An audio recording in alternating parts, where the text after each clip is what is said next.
नमस्कार। आज के इस एक्सप्लेनर में आप सभी का स्वागत है। देखिए, आज का जो सफ़र है ना, वो इतिहास और कानून के बीच का एक ऐसा कनेक्शन है जो शायद ही आपने पहले कभी सोचा होगा। तो चलिए, बिना किसी देरी के सीधे पॉइंट पर आते हैं।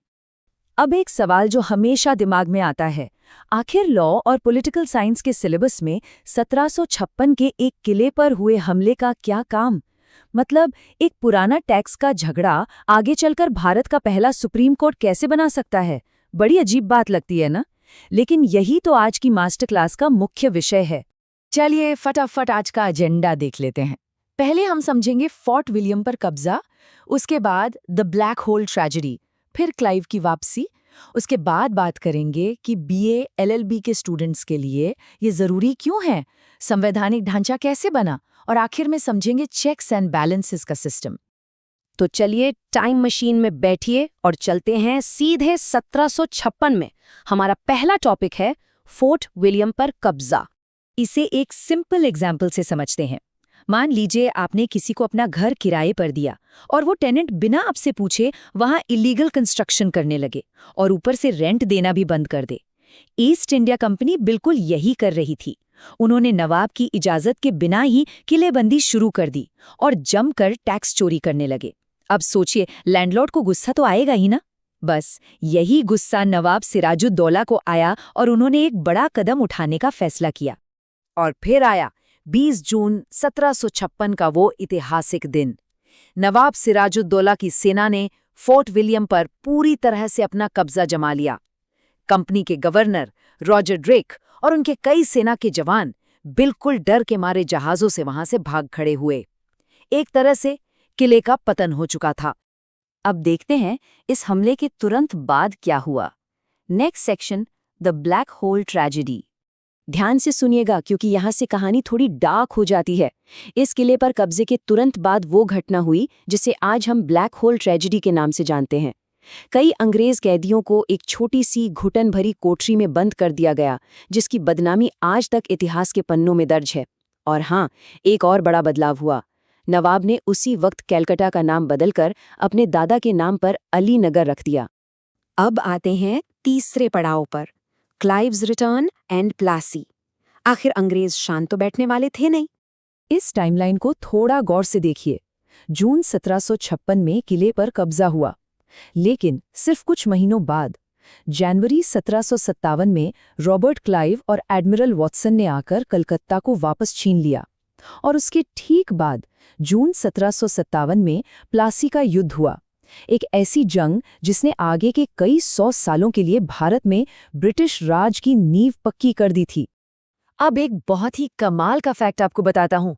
रॉबर्ट क्लाइव ने 1781 तक एक नया और बिल्कुल अभेद्य, मतलब इम्प्रेग्नेबल फोर्ट विलियम बनवाया, और इतिहास गवाह है कि इस नए किले पर दोबारा कभी कोई कब्जा नहीं कर पाया। आज यही किला हमारी भारतीय सेना की ईस्टर्न कमांड का HQ है।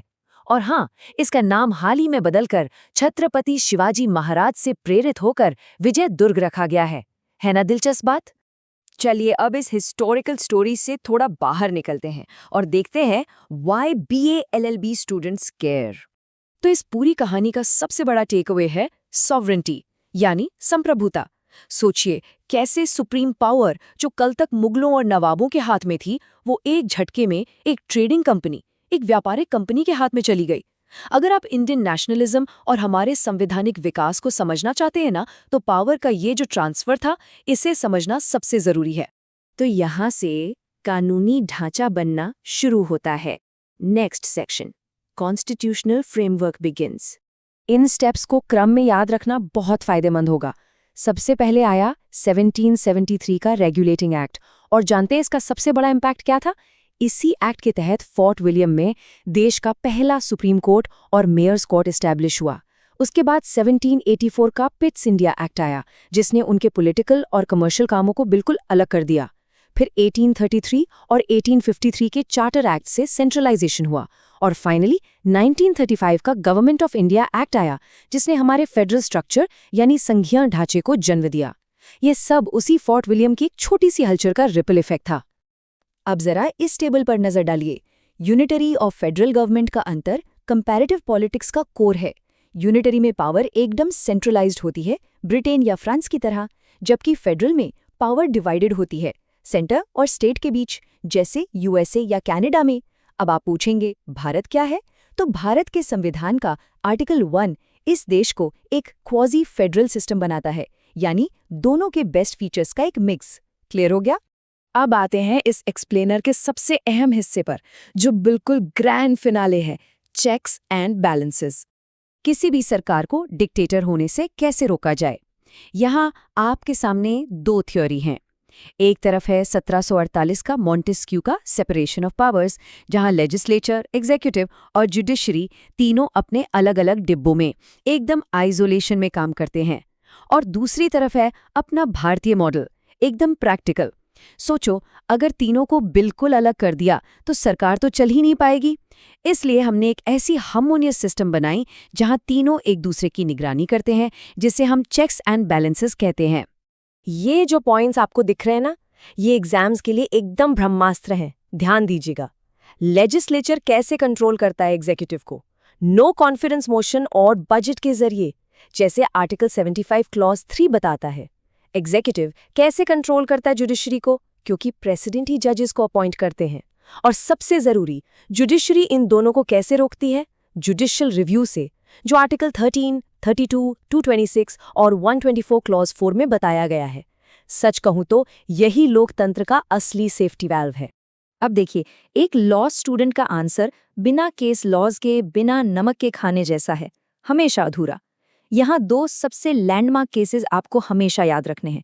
पहला, Ram Jawaya Kapur versus state of Punjab. इसमें क्लियर कर दिया गया कि भारत में स्ट्रिक्ट सेपरेशन ऑफ पावर नहीं चलता। और दूसरा, IR Coelho versus state of Tamil Nadu. इसने ये तय कर दिया कि चेक्स एंड बैलेंसेस का कॉन्सेप्ट ही हमारे कॉन्स्टिट्यूशन का बेसिक स्ट्रक्चर है, जिसे कोई हिला नहीं सकता। तो ये पूरा सफर समझने के बाद एक आखिरी सवाल मैं आप सबके लिए छोड़ के जाना चाहता हूं। अगर 1756 के एक छोटे से टैक्स विवाद और एक किले के हमले ने 1773 का कानून और देश का पहला सुप्रीम कोर्ट बना दिया, तो आज के वो कौन से कॉन्फ्लिक्ट्स हैं जो कल के संविधान का बेसिक स्ट्रक्चर तय कर रहे हैं? सोचिएगा जरूर, क्योंकि इतिहास सिर्फ कल की कहानी नहीं है, ये आने वाले कल का आधार है।